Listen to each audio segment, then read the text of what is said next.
Consider it a one-stop shop for disaster relief.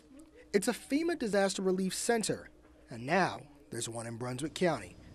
People can head there to see where everything stands. If you've already applied or registered with FEMA, then you can come and find out the status of your application, get assistance in completing the SBA loan application, find out any mitigation measures that you may need to think about when you start repairing your home.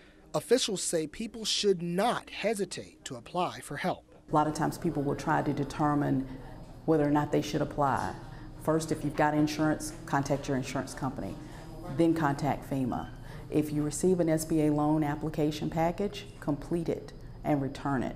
Tony Benton is at the beginning of the process. She's coming in to try and get federal help for damages to her home after the flooding. I have a porch that's added onto my house, and it started leaking since we had this bad rain, and it flooded. It was pretty deep inside, and it done some damage around the molding and in my front door. Benton says she's hoping that FEMA can throw her a lifeline to get some of those much-needed repairs done.